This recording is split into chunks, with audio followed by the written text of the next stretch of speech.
2 Tawarik 14 ayat 1-15. Kemudian Abia mendapat perhentian bersama-sama dengan nenek moyangnya, dan ia dikuburkan di kota Daud. Maka Asa anaknya menjadi raja menggantikan dia. Pada zaman pemerintahannya di negeri itu aman selama 10 tahun. Asa melakukan apa yang baik dan yang benar di mata Tuhan Allahnya.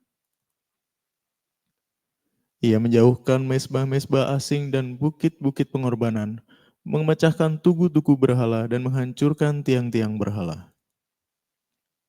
Ia memerintahkan orang Yehuda supaya mereka mencari Tuhan Allah nenek moyang mereka dan mematuhi hukum dan perintah. Ia menjauhkan bukit-bukit pengorbanan dan pedupaan-pedupaan dari segala kota di Yehuda, dan kerajaan pun aman di bawah pemerintahannya. Karena negeri itu aman dan tidak ada yang memeranginya di tahun-tahun itu, ia dapat membangun kota-kota benteng di Yehuda. Tuhan telah mengaruniakan keamanan kepadanya. Katanya kepada orang Yehuda, marilah kita memperkuat kota-kota ini dan mengelilinginya dengan tembok beserta menara-menaranya, pintu-pintunya dan palang-palangnya. Negeri ini masih dalam tangan kita, karena kita mencari Tuhan Allah kita dan Ia mencari kita, serta mengaruniakan keamanan kepada kita di segala penjuru. Maka mereka melaksanakan pembangunan itu dengan berhasil.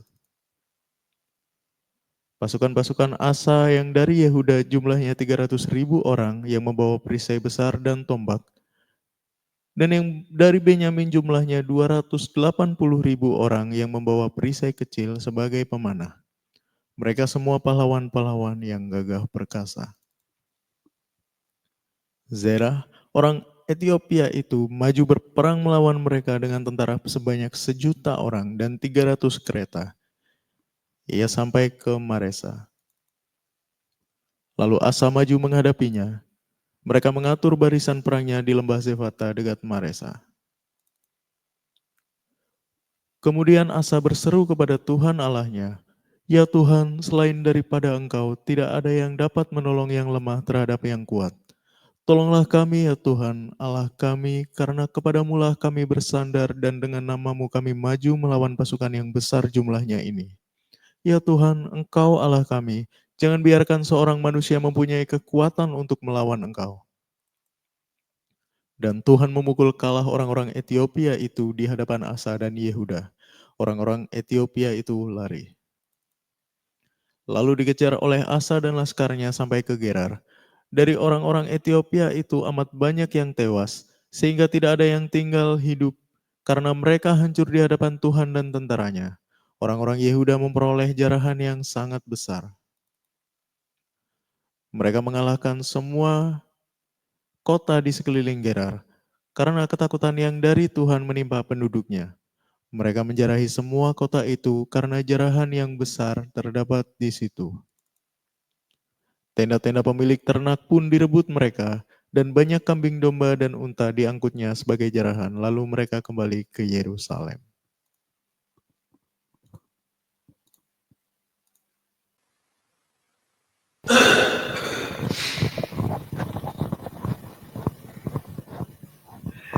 Oke, shalom semuanya. God bless ya. Tuhan Yesus memberkati. Yuk kita lanjut lagi dalam episode kelima ini. Asa udah memasuki sebuah medan peperangan. Ujian. Kok ya tepat waktu setelah Asa selesai membangun dengan rajin. Setelah saudara bekerja dengan rajin, saudara memiliki kubu-kubu benteng keuangan, perusahaan yang berkembang, yang udah kokoh, keuangan kokoh, pekerjaan kokoh, pelayanan yang kokoh, gereja yang udah meluber jemaatnya, terstruktur rapi pelayanannya, banyak orang-orang kuat, orang-orang mampu, orang-orang pandai.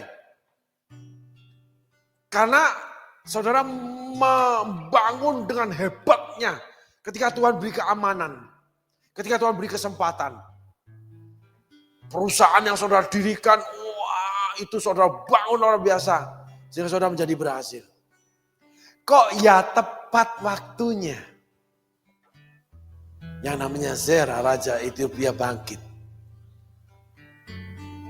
Kayaknya dalam hidup banyak hal, segala sesuatu kebetulan deh. Kebetulan lagi gak punya duit, kebetulan ada yang butuh duit. Sering gak saudara alami itu? Itu namanya menabur dalam masa kekeringan. Saudara pelajari Alkitab. Kalau boleh paling gampang, janda miskin 2 peser 1 duit. Yang paling gampang, janda di Sarfat. Tinggal 1 roti yang digoreng dengan minyaknya. Habis itu mati. Karena masa kekeringan. Elia datang. Bagaimana Tuhan lipat gandakan dengan bonus anaknya mati, Elia bangkitkan. Kok ya persis sebelum anaknya mati, ujian datang pada janda itu. Kok ya itu hamba Tuhan Elia nggak tahu diri, nggak kasihan ibu dan anak mati. Kan lebih baik dia yang mati, nggak punya kasih hamba Tuhan ini. Enggak, hamba Tuhan itu sudah punya firman dari Allah yang namanya Elia ini. Sehingga quote and quote, ada hamba Tuhan yang memang didorong Tuhan menggali demikian hebat yang saudara anggap keterlaluan kamu. Enggak saudara. Di dunia tidak ada yang kebetulan. Di dunia ini segala perkara Tuhan sudah atur. Tuhan sudah tetapkan. Apapun terjadi sampai akhirnya itu udah Tuhan tetapkan. Jadi nggak ada yang kebetulan. Nggak ada yang nggak bisa selesai oleh karena Tuhan. Masalahnya kita nggak pernah bisa selesai apabila kita tidak menyelesaikan diri kita dengan Tuhan. Kok ya kebetulan Asa ini selesai membangun. Kok ya kebetulan Asa ini udah punya pasukan 500.000 tentara.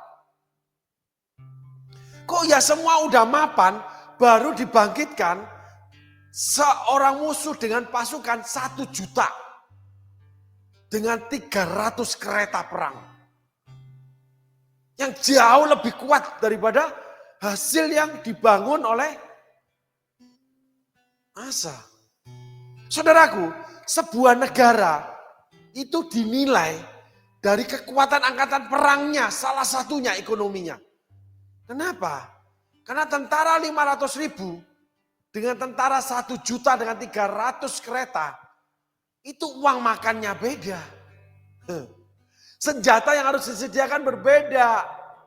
Kendaraan ditarik kuda, kudanya itu berbeda banyaknya. Ngeluarin duit untuk menghidupi 500.000 tentara dengan 1 juta tentara itu beda.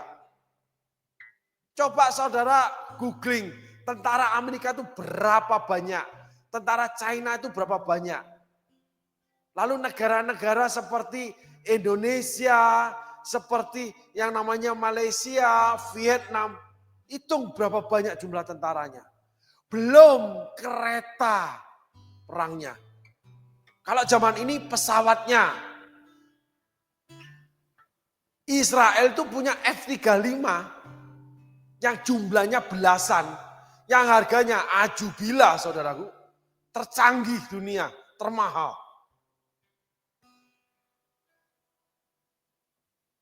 Nggak kebeli sama negara kecil. Betapa menyatakan kekayaan negara itu. Sehingga kekayaan, kemakmuran sebuah negara itu bisa dinilai dari jumlah tentaranya dan peralatan perangnya. Termasuk namanya Rusia, Tiongkok, India. Itu ada tingkatan yang namanya kekuatan angkatan perangnya. Karena di dalamnya ada biaya setiap tahun yang harus dikeluarkan negara untuk membiayai angkatan perangnya. Manusia dan peralatannya. Asa cuma punya 500.000. Zera 1 juta dengan 300 kereta. Perangnya dia. 300 pesawat F-35. Asa nggak punya.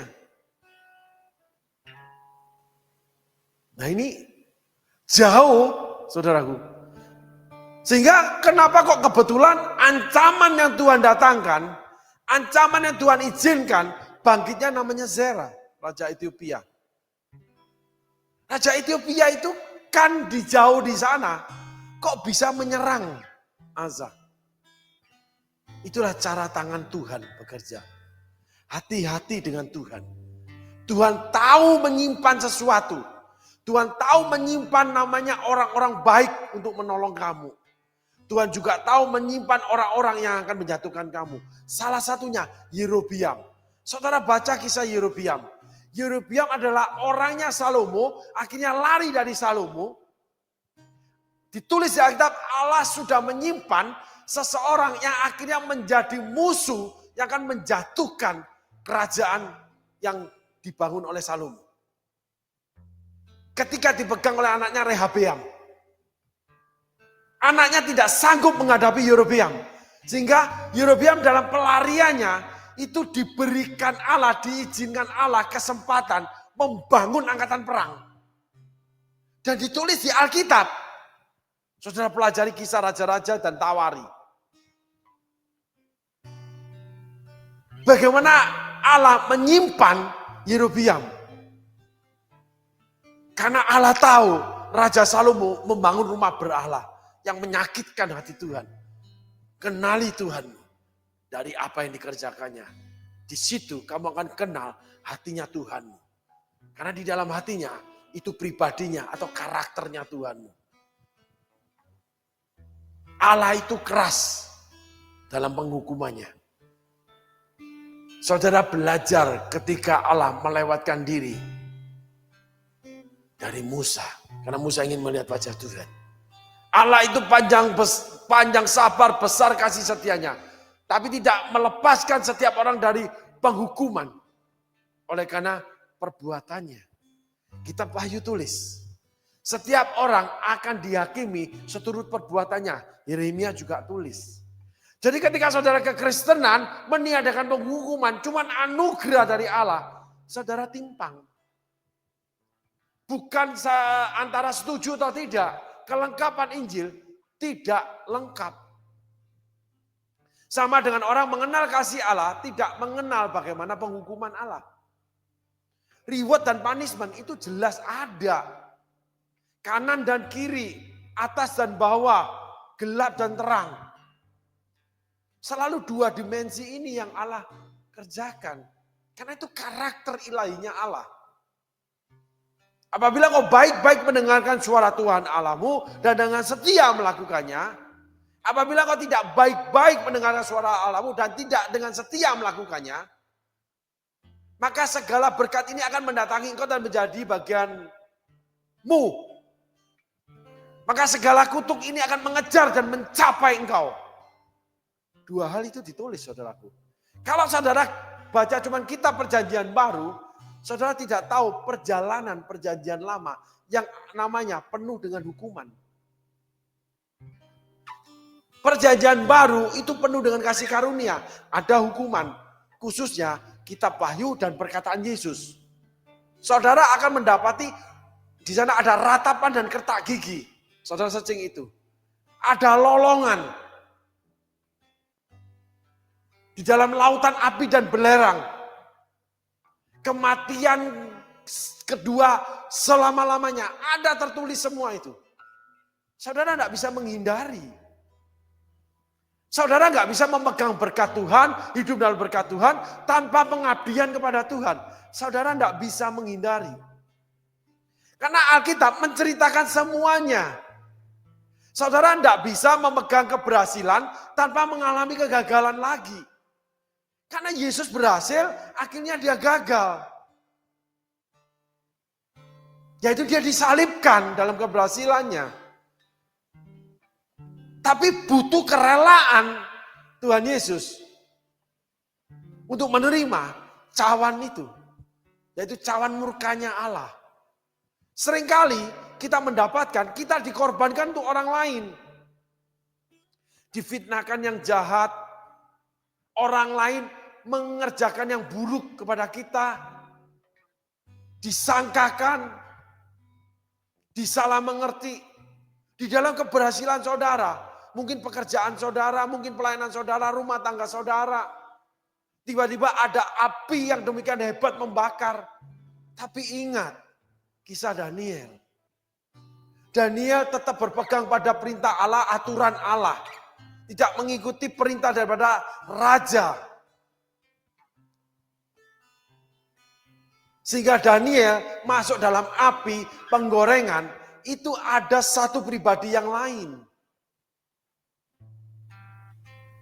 Baca kitab Daniel, saudaraku. Dan setelah keluar dalam api penggorengan itu, malah menjadi orang kepercayaannya raja. Yang tidak tersentuh lebih lagi. Ada next level di dalamnya. Tapi ketika saudara mempertahankannya, saudara menjadi Yudas, menjadi Saul, termasuk menjadi Asa. Saudara tidak bisa menghindar lagi. Ketika saudara mempermainkan Tuhan, saudara tidak bisa menghindar lagi penghukuman Tuhan. Ketika saudara mengingkari janji dengan Tuhan, saudara tidak bisa lagi menghindar daripada undurnya roh Allah daripada saudara. Karena itu tercatat di Alkitab. Karena itu firman Allah yang diucapkan Tuhan, yang ditulis oleh hamba-hamba Tuhan, penulis Alkitab. Segala tulisan yang diilhamkan Allah, itu yang diucapkan Allah, itu pasti jadi. Jadi saudara mau menghindar apa tidak, saudara tetap tidak bisa menghindar. Itu namanya kitab Kejadian sudah. Sehingga ada banyak orang ketika pada masa mudanya atau pada awalnya mereka bercerita muluk-muluk tentang Allah. Pada akhirnya mereka jatuh dalam pembaringan orang sakit. Mereka jatuh dalam kebangkitan kemiskinan. Dan banyak orang yang nggak tahu cerita aslinya. Kedalaman Raja Asa yang tersembunyi. Orang kan bertanya-tanya, Tuhanku atau Tuhannya orang Kristen jahat banget terhadap orang Kristen. Tuhan Yesus kenapa demikian kerasnya menghukum, tidak punya belas kasihan terhadap anak-anaknya. Pertanyaan cuma satu, saudaraku. Yang mestinya kita belajar pertanyaan ini. Kalau Allah mengasihi manusia demikian hebat, kenapa neraka disediakan buat menghukum manusia? Neraka jahanam yang dimana terdapat lolong dan kertak gigi. Lautan api dan belerang yang tidak bisa mati kita. Nah, ada sebuah cerita lucu, perumpamaan lucu. Kalau saudara ingin merasakan neraka, saudara beli kompor kecil dengan gas, saudara beli yang namanya panci kecil. Cukup aja, panci. Nah, saudara isi air setengah atau setengah penuh 3/4. Saudara nyalakan apinya, saudara masukkan kaki saudara atau tangan saudara. Dan itu tidak boleh dicabut. 20 menit aja. Tidak perlu berlama-lama. Kenapa? Karena untuk mendidihkan air untuk mandi, itu rata-rata 20 menit. Karena saya di waktu yang lampau, setiap kali mau mandi air panas, saya merebus air di Bandung yang dingin, itu butuh waktu 20 menit. Pulang dari luar kota. Sehingga perjalanan kira-kira sampai rumah itu 20 menit. Di yang namanya daerah Padalarang. Kalau sampai rumah yang lama itu 20 menit. Selalu isi saya telepon ke rumah. Udah nyalain deh airnya buat mandi. Kita datang 20 menit udah dimatiin, udah mendidih airnya Mi. Gitu. Jadi saudara masukkan tangan saudara ke kaki saudara. Mau telapak, mau jempol kaki boleh, jempol tangan boleh. Dan jangan diangkat 20 menit. Kira-kira tangan saudara bentuknya apa? Dan yang paling penting, sakitnya seperti apa? Ada hal yang lebih ringan, saudaraku. Karena itu saya alami ketika muda, masih remaja. Saya seorang perokok, teman saya perokok semua. Kalau ngerjain temen, atau temen lagi tidur, gampang ngebanguninnya, saudaraku. kuku yang ada di jempol kaki itu rokok yang menyala, rokok ya.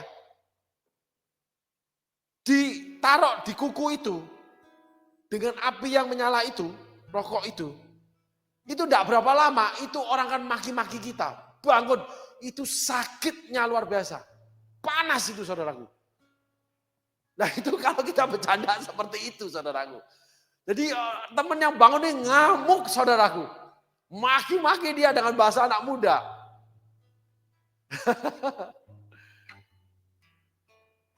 Itu saja. Dan itu tidak ada seper-1000 sepermiliar sakitnya di neraka saudaraku. Nah ada beberapa buku-buku cerita-cerita bagaimana seseorang yang mendapatkan penyataan Allah dibawa ke neraka. Dan itu tidak boleh menjadi sebuah hukum ya saudaraku. Tapi itu boleh menjadi sebuah pandangan. Bagaimana yang namanya Hades. Di mana di sana setan memenjarakan setiap orang yang dibuang oleh Allah. Bagaimana penyiksaan di sana. Saya tidak percaya itu mah. Itu mimpi aja. Itu mah halusinasi. Enggak masalah saudaraku. Ketika kita tidak percaya dengan sesuatu, tidak masalah. Tapi apabila itu ada dan saudara nanti di sana, itu akan jadi masalah saudara. Yang saudara selama-lamanya tidak bisa lepas dari itu. Risiko yang saudara terima terlalu besar. Karena menyangkut kehidupan saudara. Alkitab selalu menuntun kita pada sikap di mana kita akan menuai akibat dari sikap yang kita terjemahkan, kita aplikasikan dalam bentuk perbuatan.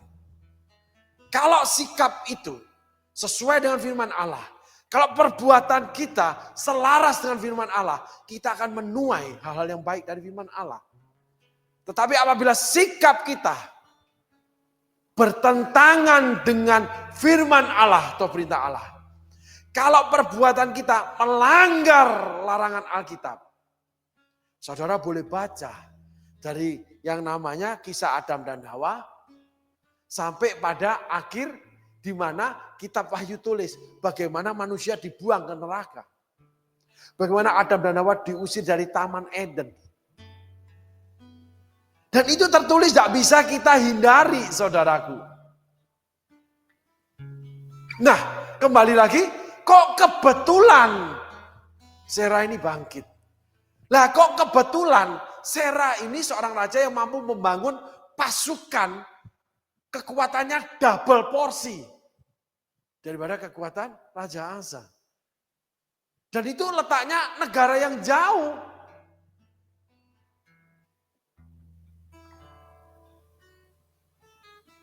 Kok kebetulan Raja Asa selesai membangun kubu benteng, Raja Asa selesai membangun pasukannya.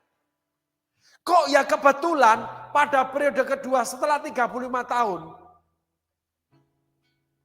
Kok ya kebetulan seorang raja yang demikian kuat berhadapan kembali dengan Raja Asa. Tapi sikap yang diambil Raja Asa ketika selesai melakukan kehendak Tuhan dengan ketika menikmati harta kekayaan, kekuasaan yang dia miliki.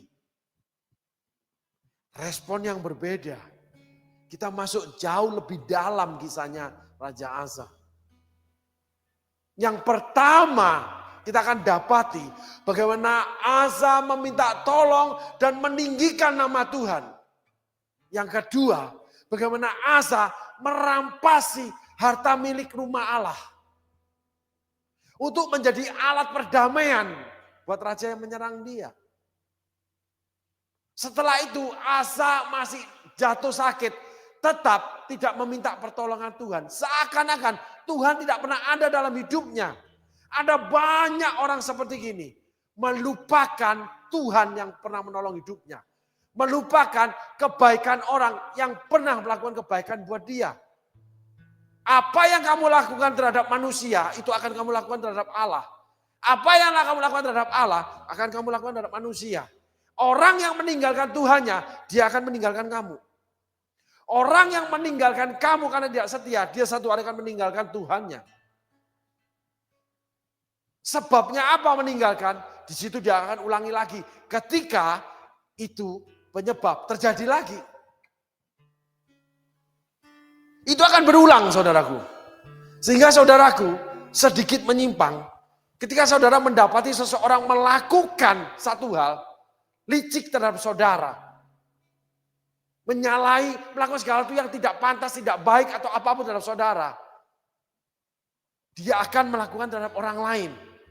Demikian juga ketika orang itu melakukan terhadap orang lain. Dia akan lakukan terhadap saudara. Karena itu karakter. Itu penting, saudaraku.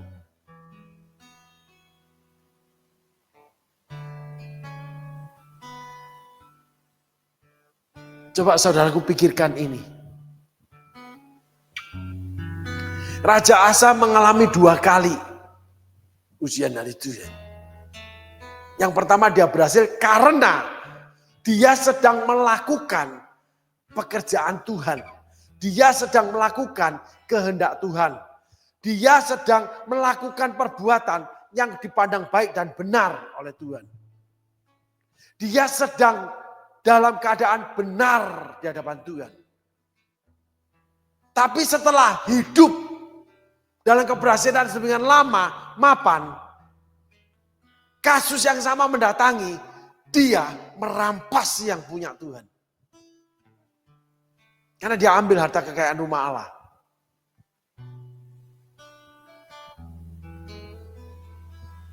Sehingga membuat Raja Asa melupakan Tuhan. Ini yang tertulis, saudaraku. Ini firman Allah yang hidup itu, yang pasti jadi. Perkataanku roh dan hidup. Dia melakukan segala sesuatu yang aku perintahkan kepadanya. Dan setiap Tuhan bicara, itu pasti berhasil. Pasti jadi. Nah, kalau tidak berharap, tidak mengabdi, tidak setia dengan Allah sedemikian rupa, yang paling bisa Allah kerjakan aja. Itu betapa rendahnya manusia itu. Akhlaknya, moralnya, termasuk IQ-nya. Dengan pemikiran aja kita bisa tahu kita harus pilih yang terbaik. Yang paling baik. Berteman, memilih jodoh, memilih pekerjaan yang tidak berbahaya, yang tidak membuat kehancuran. Itu insting manusia hidup. Tetapi kenapa dengan Tuhan kita malah mensejajarkan Tuhan, bahkan merendahkannya dengan apa yang diberikan Tuhan. Enggak kebetulan kalau raja yang kedua datang setelah kehidupan dalam keberhasilan sedemikian lama. Dan Tuhan mengirimkan orang untuk mengingatkan kita. Dan kita tolak, bahkan membenci. Menangkap, memenjarakan orang itu. Itu kejahatan moral akhlaknya Asa. Kita sudah ketemu lagi nih satu poin nih. Moral akhlaknya Asa itu tidak baik. Allah aja diperlakukan seperti itu, apalagi yang lain. Kalau seseorang melakukan Allahnya yang berbuat baik, melakukan namanya Allahnya yang sudah memberkati, yang sudah mengangkat, yang memberi kehormatan dengan tidak baik. Apalagi kita manusia yang cuma menjadi hamba Tuhan, yang cuma menjadi temannya, yang cuma menjadi saudaranya. Yang cuma menjadi pekerja, menjadi gembalanya. Karena tidak didapati hal yang baik dalam hal itu. Maka dikatakan, nyah kamu iblis kepada Petrus. Sampai pada kisah Paulus pun, Petrus menyingkir, menyangkali. Galatia 2. Ketika Petrus datang ke Galatia, lalu duduk makan bersama dengan murid-murid Paulus, jemaat Paulus yang bukan orang Yahudi. Lagi makan bersunda gurau, lagi ngobrol asik. Tiba-tiba Yakobus dengan saudara-saudara yang lain, para petinggi Yerusalem, datang juga berkunjung ke tempat Paulus. Tiba-tiba Petrus mengangkat piringnya, dia berpindah ke meja yang lain. Sedang asik-asiknya. Paulus marah itu. Dan Paulus bicara dengan terang-terangan, aku menentang Kefas. Saudara searching sendiri. Munafik kamu. Karena Petrus tetap memperlakukan keadaan itu sama ketika dia menghadapi, yaitu Yesus ketika ditangkap. Yesus mau mati. Karakter yang sama. Enggak berubah loh saudaraku. Hingga akhir hidupnya dia berubah. Dia malu. Sehingga dia ingin mati disalibkan terbalik. Cerita sejarah gereja. Petrus membutuhkan waktu yang lama untuk sadar bahwa dia tidak boleh mensesuaikan diri dengan Tuhannya. Karena Petrus memang mendapatkan privilege. Selalu ditanggapi sama Tuhan. Selalu dicari sama Tuhan. Baik salah pun dicari. Selalu diajak omong, selalu didengarkan Tuhan. Walaupun salah. Tuhan kamu itu ya? Iya, aku jalan ke sana ya. Jalan di sini. Jalan di atas air. Akhirnya tenggelam. Kisah Injil banyak ditulis tentang Petrus. Lalu Petrus diangkat jadi soko guru jemaat. Tapi tidak mengubahkan karakter buruk Petrus. Yang namanya dipanggil iblis, diusir, lalu sama Paulus dikatakan munafik. Hati-hati. Keberhasilan hidup kita, kekayaan kekuasaan kita, pemakaian Tuhan atas pelayanan kita, apapun yang kita miliki di bumi, sesungguhnya pada suatu hari menjadi jerat perangkap buat kita sendiri. Karena itu menjadi harta kita. Di mana hatimu berada, hartamu berada.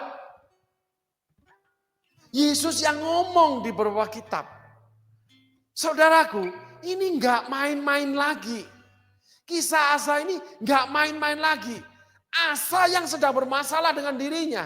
Saudara sedang bermasalah dengan diri saudara. Yang akhirnya nyangkut dengan Tuhan. Yang awalnya saudara transaksional. Yang dibuktikan ketika menghadapi masalah, saudara mengambil hak milik Tuhan. Mengambil harta milik kekayaan rumah Tuhan. Saudara mengurangi persembahan saudara kepada Tuhan. Mengorbankan pekerjaan Tuhan dan lain-lainnya. Saudara adalah Asa. Tetapi saudara membangun diri luar biasa, mengatasnamakan Tuhan. Karena memang nyatanya secara kasat mata dan terbukti Tuhan itu memang memberi keamanan kepada Asa. Memang Tuhan bekerja dalam pekerjaan saudara, hidup saudara. Saudara dilindungi banget. Saul tidak terkalahkan 40 tahun karena Tuhan berkata, ini orang itu calon raja. Segala kebutuhan bangsa Israel ada pada orang ini dan pada keluarganya. Sehingga kebutuhan orang Israel untuk tidak dijajah itu ada di tangan Saul. Sehingga Saul orang pertama membangun tentara yang kuat tidak terkalahkan. Saul yang pertama membangun ekonomi. Membuat bangsa Israel mampu membiayai peperangannya. Dan membuat rakyat Israel hidup makmur. Saul yang punya kemampuan membangun kesejahteraan di dalam keluarga. Karena Saul tidak pernah tersangkut skandal. Sehingga bangsa Israel itu hampir semuanya itu sejahtera. Dan Saul tidak membangun rumah berhala. Bahkan menyingkirkannya. Apa yang kurang di Saul? Seakan-akan tidak ada yang salah. Tapi ada satu yang membawa Saul ke neraka. Salah hati terhadap Tuhan. Saudara boleh berusaha berjuang hidup baik-baik. berusaha hidup benar. Tapi kalau hati saudara tidak benar dengan Tuhan, saudara masuk neraka. Kalau saudara tidak memperbaiki karakter saudara yang membuat hubungan saudara dengan Tuhan salah, membuat perbuatan saudara dianggap salah sama Tuhan. Kalau perbuatan saudara, perilaku saudara, kehidupan saudara melanggar firman Tuhan, baik pekerjaan, baik apapun, saudara akan kehilangan Tuhan.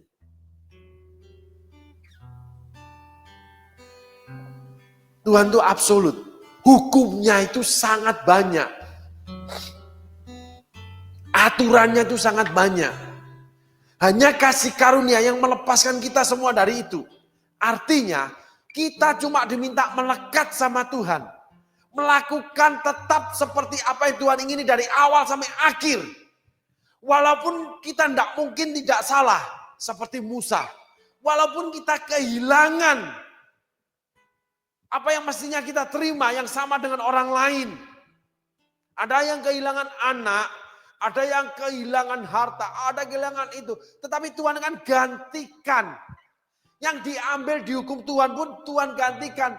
Anak daripada Batseba yang hasil perzinahan, lalu dilahirkan kembali Yedija, namanya Salomo. Di mana Tuhan tulis, Tuhan jatuh hati terhadap anak ini. Tuhan itu hidup, dia punya rasa, dia punya perasaan, dia punya hati. Kita ciptakan serupa dengan gambar Allah. Tetapi di dalam tubuh kita, di dalam hati kita, di dalam roh jiwa kita, itu ada karakter dosa. Yang membuat kita harus menyatu dengan Sang Maha Kudus, sehingga pengaruhnya dia, ragi kebenaran itu, akan mengkamirkan hidup kita jadi benar, walaupun masih ada yang harus dibenahi. Petrus lolos. Bahkan Petrus mengatakan, sebentar lagi aku akan meninggalkan kemah tubuh ini. Petrus diberitahu kapan dipanggil pulang. Asa nggak diberitahu. Saul nggak diberitahu. Daud tahu. Apalagi Musa, terang-terangan diberitahu. Terhadap para nabi aku berbicara melalui mimpi dan penglihatan. Terhadap hambaku Musa, aku bicara dari muka ke muka. Dengan terang-terangan aku berbicara dengan Musa. Itu yang menjadi hartanya Musa. Bukan janji Allah, bukan hak waris Allah, bukan yang namanya kekayaan, bukan nama kuasa, bukan nama berkat. Musa itu gak kekurangan apa-apa, apalagi kuasa Allah, pembelaan Allah. Tapi Musa tidak pernah peduli dengan itu. Musa peduli dengan apa yang harus dia lakukan yang menyenangkan hati Allah. Kalau Asa, dia mempertahankan. Kalau Saul, dia mempertahankan apa yang dimilikinya, termasuk Daud. Tetap mengawini Batseba. Halo. Termasuk Simpson.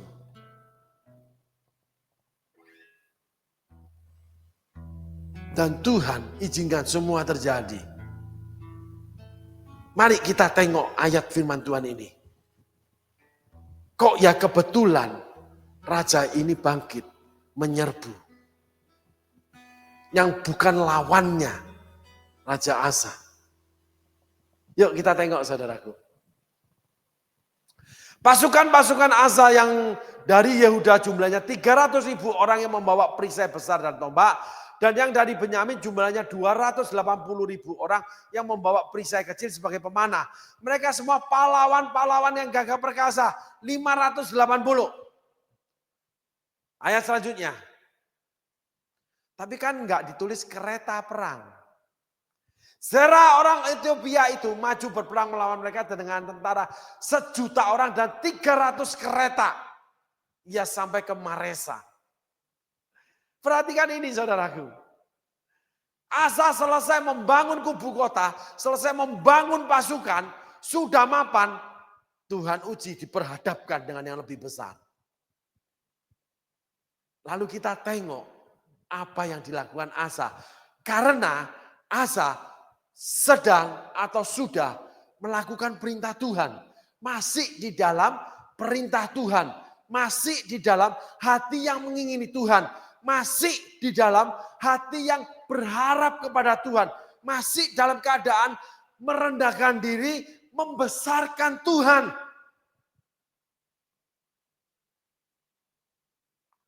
Tidak melakukan harta untuk menyuap manusia. Tidak memberi persembahan kepada gereja supaya menyenangkan orang gereja, apalagi menyenangkan Tuhan. Untuk menghapus dosanya karena melanggar perintah Tuhan. Enggak ada, saudaraku. Dosa adalah dosa. Memberi. Maka orang seperti ini itu akan diberkati lebih. Karena dia memberi, maka dia berhak menerima. Apabila kamu memberikan air sejuk secangkir aja kepada hambaku yang paling hina atau muridku, kamu tidak kehilangan upah. Apapun yang kamu lakukan, kamu akan tuai. Tapi segala sesuatunya tidak bisa menghapuskan dosa. Tidak akan meniadakan pelanggaranmu. Kalau itu Allah lakukan, Allah harus hapus. Firman yang tertulis di Alkitab, nggak sebanyak ini. Cukup menyuap gereja. Cukup memberi sama pendeta. Cukup itu. Karena Allah bisa disuap sama kita. Halo. Manusia melihat penampilan, Allah melihat hati. Saudara bisa menampilkan di depan setiap orang bagaimana saudara bekerja buat Tuhan, memberi buat Tuhan. Tapi Allah melihat hati. Kisah Asa menceritakan ini. Yang diawali dengan masih benar dan di dalam kebenaran. Jika kebenaran itu membela Asa. Yuk kita tengok ayatnya.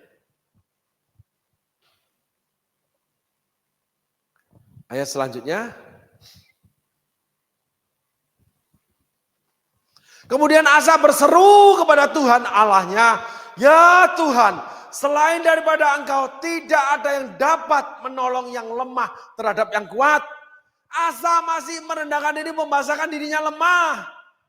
Saya banyak menjumpai orang-orang seperti ini, kawan-kawan seperti ini. Kamu nanti Tuhan kasih mobil mewah. Enggak mungkin, Bapak ini bisa aja.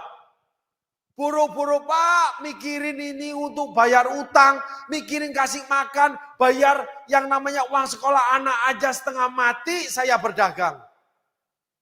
Tapi ketika mobil mewah itu datang, dia meninggalkan pelayanan. Nggak ada lagi suara ha, nggak mungkin. Setiap panggilan datang, dia tolak. Tapi dia tetap memberi sama gereja. Dia pilih apa yang dia mau, bukan apa yang Allah mau. Sebuah kecelakaan yang besar dalam hidup orang ini. Dia berusaha menyuap Tuhan. Dia merasa kalau memberi, dia terbebas dari rasa salah dia. Memang dia terbebas dari rasa salah dia. Tapi dia tidak terbebas dari namanya pengingkaran, pemurtatan, lari dari panggilan Allah yang harus dia kerjakan. Karena itu pilihan. Karena itu panggilan Allah.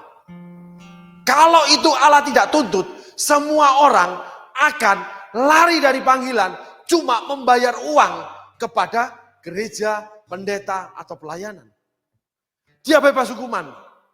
Sama dengan ketika negara memanggil rakyatnya untuk wajib militer, digantikan dengan uang. Sehingga tidak ada satu warga negara yang punya duit, mau mengangkat senjata, belajar memegang senjata, belajar berperang. Jadi wajib militer itu sama dengan dagang. Berarti panggilan Allah untuk melayani pekerjaan dia, itu cara Allah berdagang untuk supaya rumahnya diberkati. Enggak. Kalau punya Allah seperti itu pribadinya, ya jangan sembah, dia bukan Allah, dia bukan Tuhan. Dia seorang pedagang. Karena itu cuan buat dia. Saudaraku harus pahami ini dulu.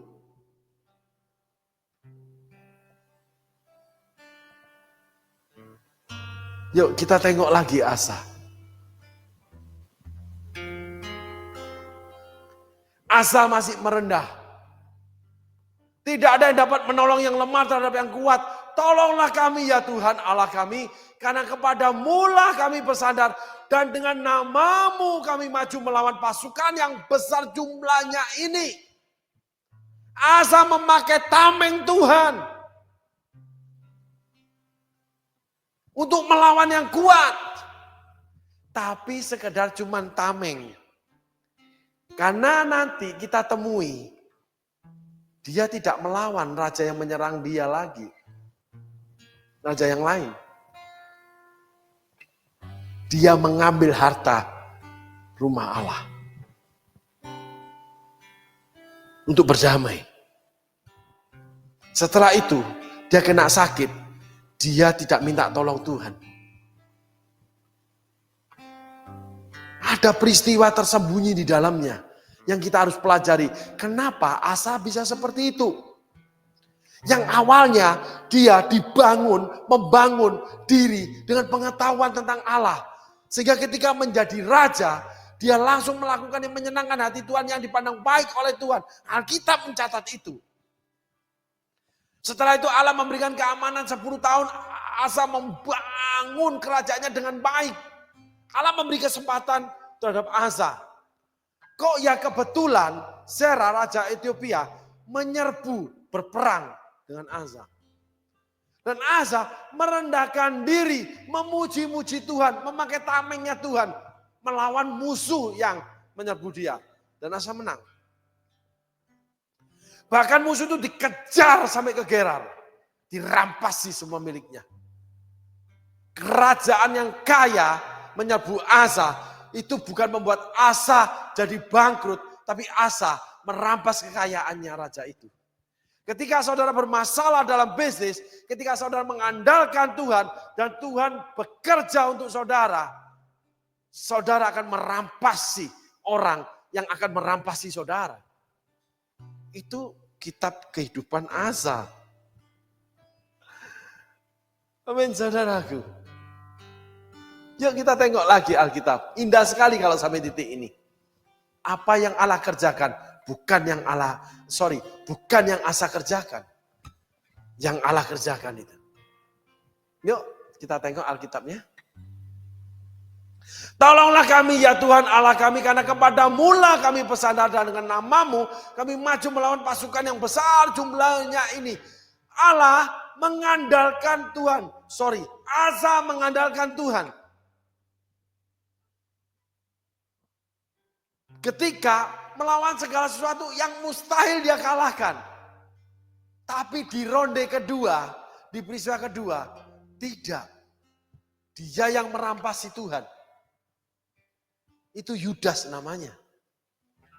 Menjual Yesus untuk memenangkan namanya kehidupan di masa mendatang. Dapat uang, beli ladang. Melayani untuk masa depan. Kalau melayani pasti punya masa depan.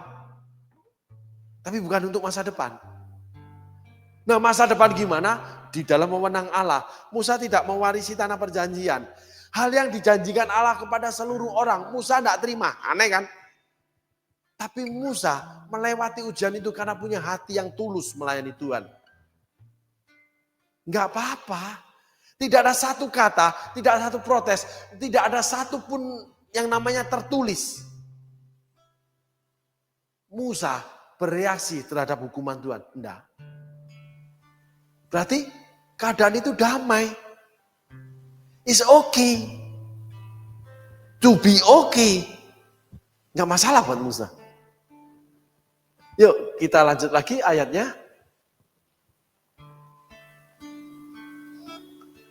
Ya Tuhan Engkau Allah kami. Jangan biarkan seorang manusia mempunyai kekuatan untuk melawan Engkau.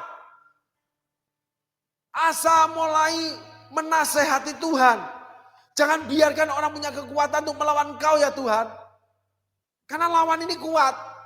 Kan kami milik kepunyaanmu. Seringkali kita menaikkan doa-doa yang salah. Tuhan selamatkan kami. Tuhan bilang tidak. kamu harus melewati badai ini. Sebagai contoh, setelah Yesus pelayanan, Yesus pada waktu petang menyeberang danau untuk menuju Gerasa. Pada waktu petang, udah gelap, istirahat dulu besok pagi-pagi atau subuh berangkat kan sama aja. Enggak, malam ini. Dan di tengah perjalanan, mereka kena yang namanya badai.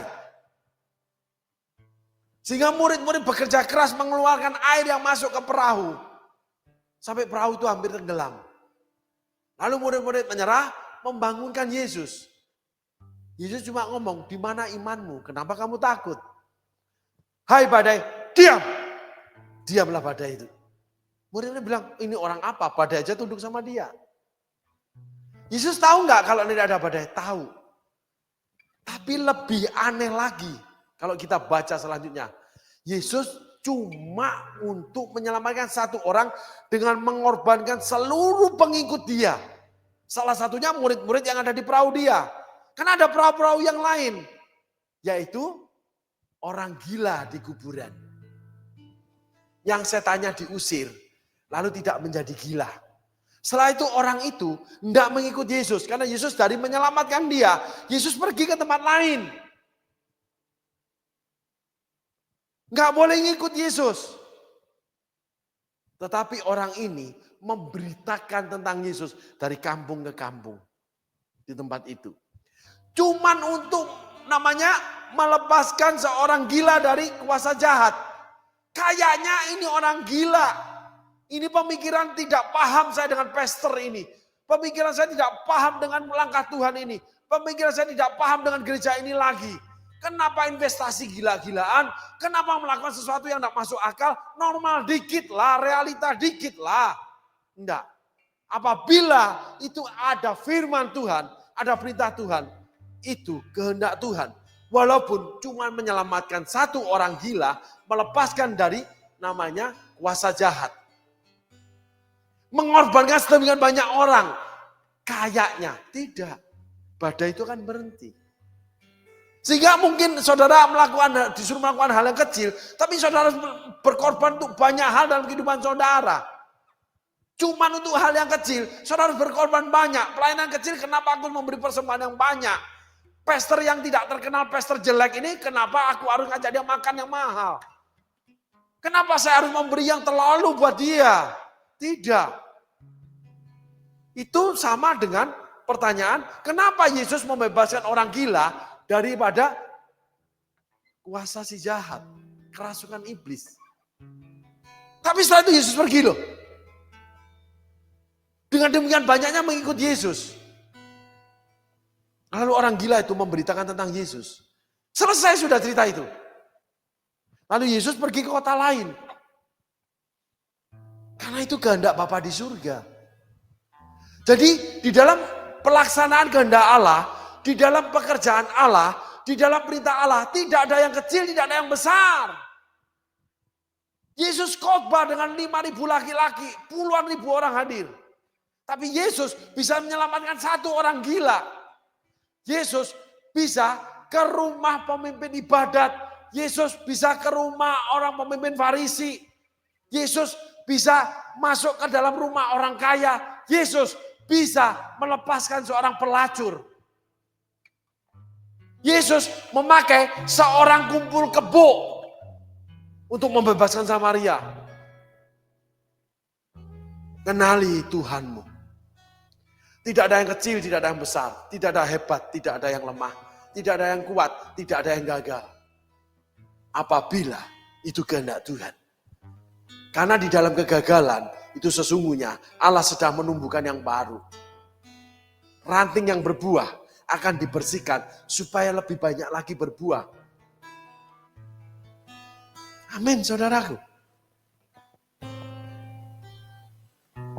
Asa mulai mengutik keputusan Tuhan. Kita boleh tengok ini. Karena Tuhan yang membuat Serah itu besar. Dipersiapkan untuk menguji yang namanya Asa. Asa mulai tidak suka. Kita temui satu poin lagi. Gak boleh ada manusia yang punya kekuatan seperti ini Tuhan. Anda mulai protes. Kenapa begini, kenapa begitu? Ada yang Anda anggap terlalu kecil Anda lakukan. Ada yang Anda anggap terlalu besar untuk Anda abaikan. Seperti yang pernah saya ceritakan seorang investor. Kalau jelas-jelas itu menguntungkan, dia tutup, dia beli langsung menguntungkan. Kalau Tuhan bilang tidak, dia tidak akan beli. Kalau jelas-jelas itu merugikan, kalau Tuhan bilang ambil itu, dia akan ambil perdagangan itu. Sehingga dia menjadi orang yang selalu beruntung. Itu yang dikatakan Tuhan kepada Yosua. Kamu akan selalu beruntung. Tanah yang kamu injak akan menjadi milikmu apabila engkau baik-baik mendengarkan suara Tuhan Allahmu. Dan dengan setia melakukannya. Hari ini kita belajar, saudaraku. Kita ketemu satu poin lagi, titik lagi. Bagaimana Asa mulai tidak suka dengan yang Allah perbuat. Mulai timbul benih. Keluar karakter Asa yang sesungguhnya. Yang tidak terlihat selama 10 tahun. Dan itu akan bertumbuh terus sampai 25 tahun kemudian. Tepat 35 tahun. Di situ pemberontakan Asa terjadi. Buah daripada perlawanan terhadap Tuhan. Awalnya kecil-kecilan. Akhirnya yang membawa pembantaian pada kehidupan Asa. Dan tidak tertulis. Rumah Allah walaupun diganggu sama Asa. Hartanya Allah diambil sama Asa. Tidak ada satu pelayanan pun yang bergantung dari persembahan saudara. Setiap pelayanan yang dari Tuhan, itu akan Tuhan beri kehidupan yang Tuhan sendiri yang akan mengalirkannya. Orang fasik aku perintahkan untuk mengumpulkan hartanya, diberikan kepada anak yang dikasihinya. Saudara baca itu. Hai timur, hai barat, hai utara, hai selatan. Kirimkan berkat terhadap anak yang kukasihi ini. Aku perintahkan itu. Saudara baca Alkitab. Tidak ada satupun yang dapat menggagalkan rencana Allah. Tidak ada satupun yang dapat menghalangi langkah Allah. Dan tidak ada satupun yang bisa tidak dapat menjadikan apa yang harusnya terjadi, yang sudah Allah firmankan. Tidak ada yang tidak jadi. Tidak ada yang bisa membuat itu tidak jadi. Itu artinya amin. Amin itu ya dan benar.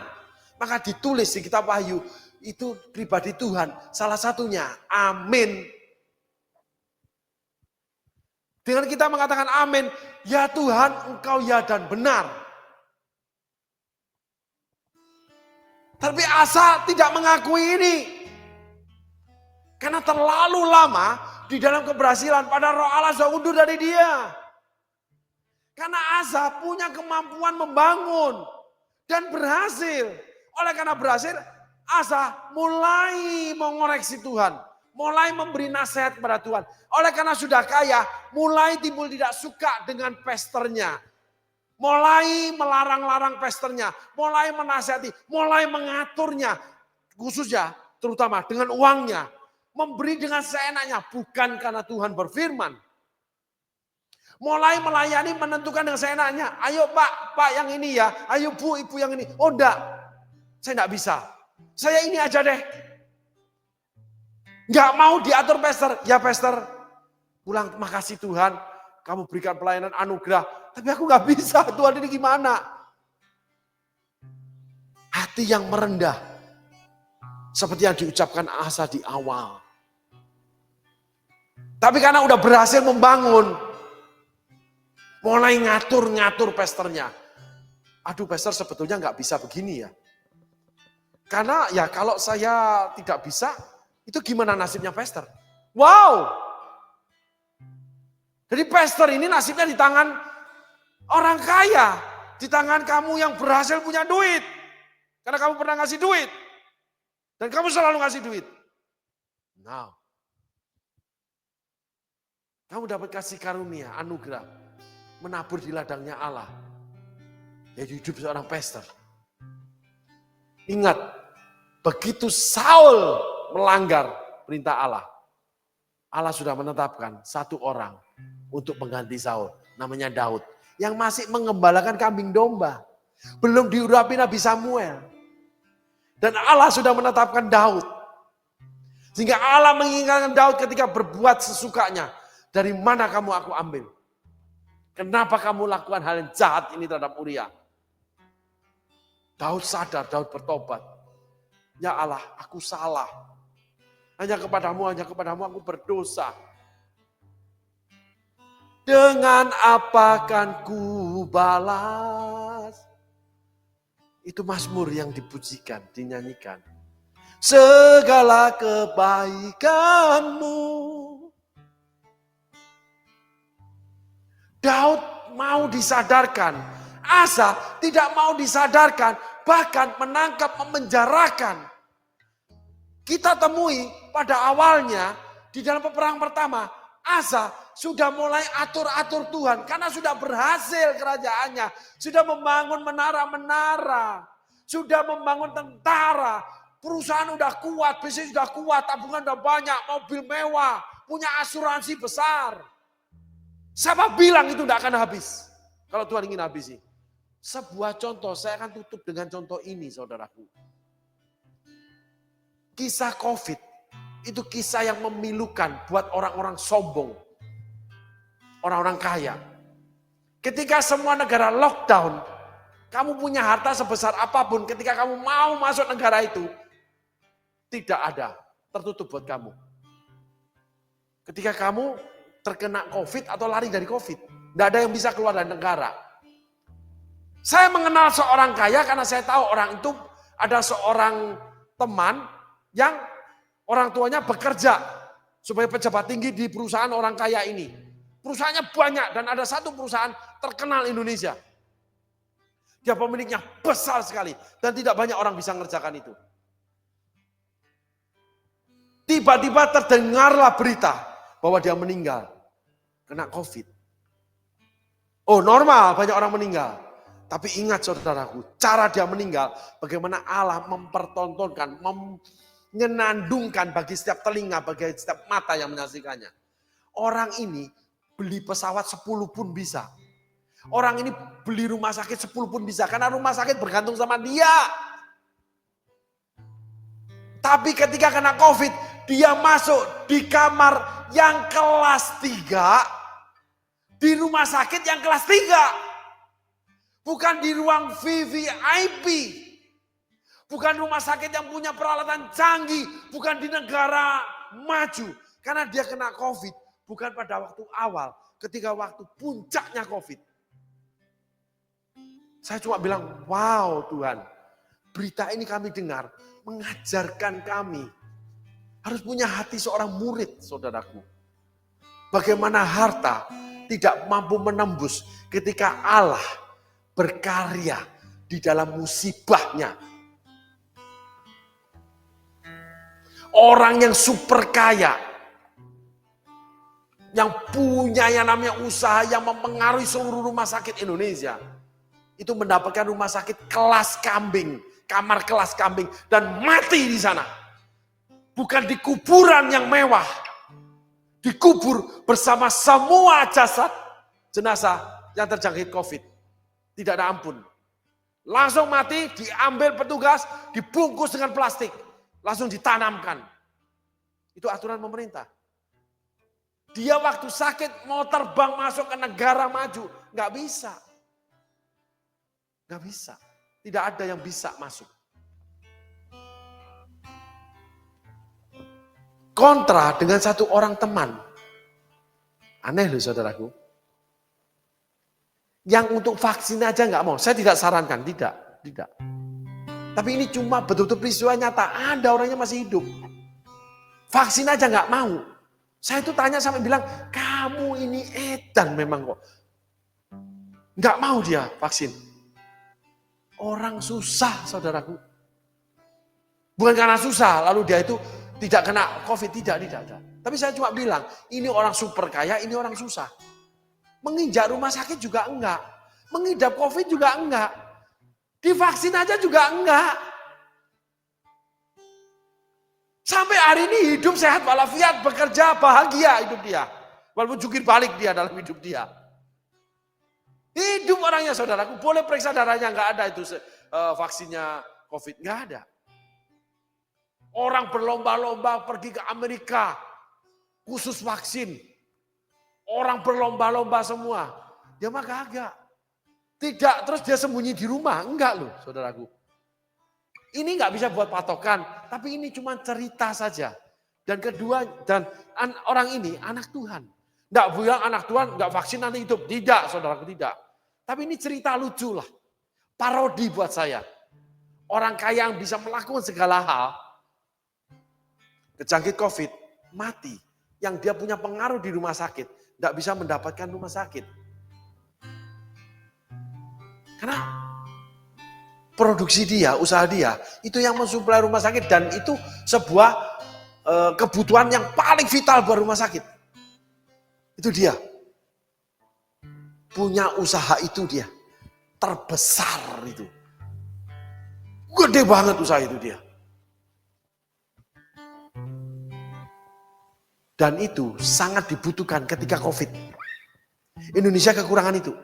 Sampai harus impor dari mana-mana. Dan dia pengusahanya. Saudara. Dia sendiri tidak tertolong oleh karena usahanya. Dia sendiri tidak bisa lolos oleh karena kekayaannya.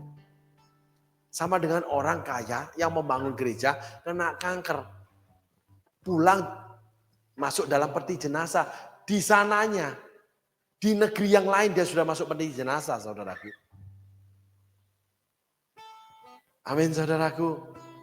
Biarlah pelajaran Asa dalam minggu ini menjadi sebuah pelajaran yang hebat buat kita. Sehingga segala apapun kita miliki, tidak bisa meniadakan perintah Tuhan. Tidak bisa menggagalkan kehendak Tuhan. Dan tidak bisa menghindarkan kita dari panggilan Tuhan. Selain itu, kita tidak bisa memulai awal dengan baik, lalu mengakhiri dengan tidak baik. Kita harus waspadai namanya motivasi kita. Isi hati kita, kehendak kita, keinginan kita ketika mengikut Tuhan, ketika melayani Tuhan, ketika memberi kepada Tuhan. Apakah kita akan melakukan itu sampai garis akhir kehidupan kita? Atau di tengah jalan kita malah merampasi Tuhan. Kita malah menjual Tuhan. Karena kita tidak mau kehilangan seperti Musa. Padahal kalau kita kehilangan, Tuhan akan kasih yang baru. Seperti ranting yang berbuah akan dibersihkan supaya lebih lebat lagi buahnya atau lebih banyak lagi buahnya. Yesus yang ngomong. Sehingga hari ini kita harus belajar dalam titik ini, episode ini. Kita nggak boleh bergantung dari keberhasilan, apalagi bergantung dengan apa yang kita miliki. Kita tetap menyatakan diri zero. Kita tetap menyatakan diri bukan siapa-siapa. Kita nggak boleh berbantah dengan Tuhan. Kita nggak boleh menasehati Tuhan. Kita nggak boleh yang namanya melawan Tuhan. Setelah itu, kita nggak lepaskan itu semua, kita akan hanyut, malah berbuah seperti Asa. Dari pertama menasihati Tuhan, akhirnya tidak minta pertolongan Tuhan. Karena dia kecewa sama Tuhan. Yang marah sama Tuhan. Dengan bukti ketika ada manusia yang diutus hambanya menyampaikan koreksi itu, dia lawan hambanya. Dia benci hambanya. Dia rendahkan hambanya. Dia injak harga dari hambanya. Dia perlakuan sewenang-wenang hambanya. Saudara akan kena penyakit. Dan mati. Saudara tetap tidak minta pertolongan Tuhan. Apabila itu terjadi, ingatlah kisah Asa. Banyak hukuman Tuhan. Banyak cara Tuhan menghukum umatnya.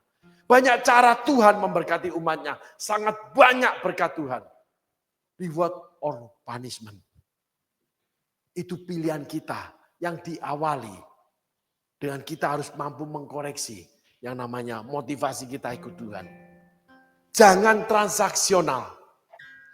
Hendaklah ketika menghadapi ujian seperti Musa, Kehilangan hak waris janji Tuhan buat semua orang. Dia tidak mendapatkannya. Kenapa aku gini-gini amat? Semua orang begini, kenapa aku jadi seperti ini? Karena saudara dipandang khusus dan dipakai khusus seperti Musa. Karena punya hati yang khusus buat Tuhan. Yang akhirnya kita tidak terjebak menjadi seperti Asa.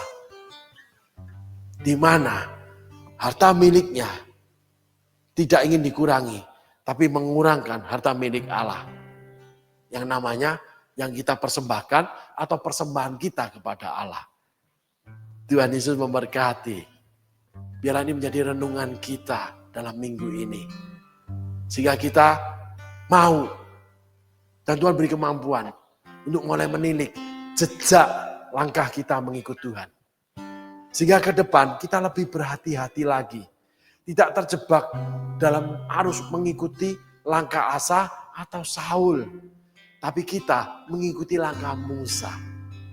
Di mana Musa terus menerus mempersembahkan dengan stabil. Kalau Musa itu hidupnya. Sampai akhir hidupnya. Dan Musa tidak peduli dengan hak warisnya. Tuhan Yesus berkati saudara. Terima kasih.